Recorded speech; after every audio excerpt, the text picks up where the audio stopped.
Ibu, bapak, saudara-saudari, adik-adik, para sahabat Yesus di Paroki Santo Yosef Medari dan di Stasi Santo Thomas Sayegan, dan juga para sahabat Yesus dimanapun Anda berada. Bertemu kembali dengan saya Romo Ari. Salam sehat, semangat selalu. Kita akan kembali belajar ilmu sejati pada hari Rabu tanggal 3 Februari tahun 2021. Marilah kita mengawali belajar ilmu sejati kita dengan berdoa.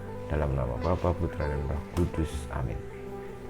Allah Bapa sumber kebijaksanaan, semoga Kau kuatkan tangan kami yang lemas, Kau teguhkan lutut kami yang goyah, dan perkenankanlah kami menempuh jalan yang lurus dalam mencari kedamaian-Mu. Dengan pengantaraan Yesus Kristus Putra-Mu Tuhan kami, yang bersama di Kau dalam persatuan Roh Kudus, hidup dan berkuasa Allah sepanjang segala masa. Amin. Para sahabat Yesus yang terkasih, kita bersama-sama akan belajar ilmu sejati dari Injil Yesus Kristus menurut Markus bab 6 ayat 1 sampai dengan 6. Pada suatu ketika Yesus tiba kembali di tempat asalnya, sedang murid-muridnya mengikuti Dia. Pada hari Sabat Yesus mengajar di rumah ibadat, dan jemaat yang besar takjub ketika mendengar Dia. Mereka berkata, dari mana diperolehnya semuanya itu? Hikmat apa pulakah yang diberikan kepadanya? Dan mukjizat-mukjizat yang demikian bagaimanakah dapat diadakan oleh tangannya? Bukankah ia ini tukang kayu, anak Maria? Bukankah ia saudara Yakobus, Yoses, Yudas, dan Simon? Dan bukankah saudara-saudaranya yang perempuan ada bersama kita? Lalu mereka kecewa dan menolak Dia. Maka Yesus berkata kepada mereka, seorang nabi dihormati di mana-mana kecuali di tempat asalnya sendiri, di antara kaum keluarganya dan di rumahnya. Maka Yesus tidak mengadakan satu mukjizat pun di sana, kecuali menyembuhkan beberapa orang sakit dengan meletakkan tangannya atas mereka. Ia merasa heran atas ketidakpercayaan mereka. Lalu Yesus berjalan keliling dari desa ke desa sambil mengajar. Demikianlah Injil Tuhan kita. Terpujilah Kristus.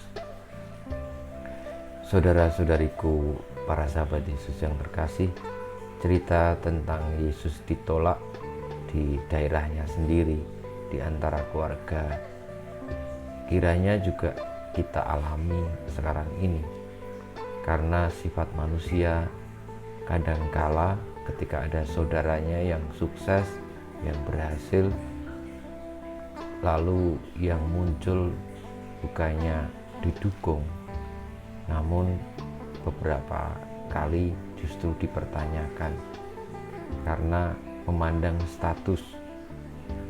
Namun ada juga yang mendukung lalu mendekati, namun karena didasari oleh iri hati, oleh ketidaksukaan bahwa ada saudara kita yang menjadi tanda kebaikan Allah, maka lalu tidak percaya, dan ketika mendekati, mendukung pun selalu ada maksudnya.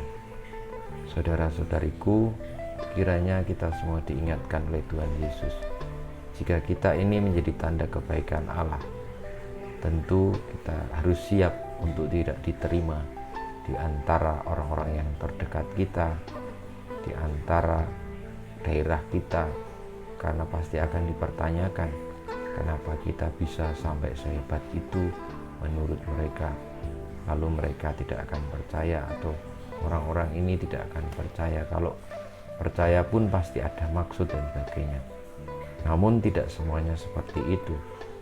Sebagian besar yang terjadi juga pernah seperti itu.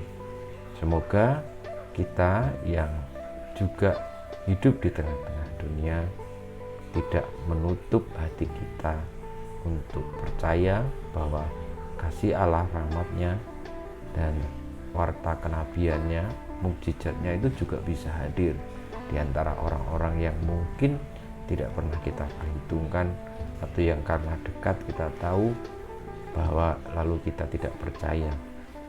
Saudara-saudariku, Kiranya ini menjadi berkat bagi kita juga di dalam situasi pandemi ini, supaya memiliki sikap hati untuk tidak berpikir negatif terhadap orang lain, tidak iri hati, tidak curiga.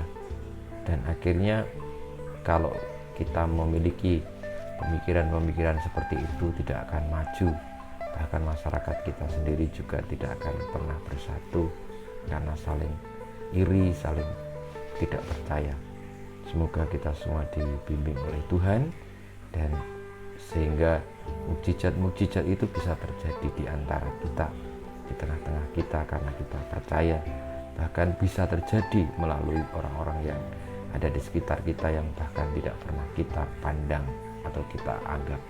Kita mohon berkat Tuhan. Kemuliaan kepada Bapa dan Putra dan Roh Kudus, seperti pada permulaan, sekarang, selalu, dan banyak setelah abad. Amin.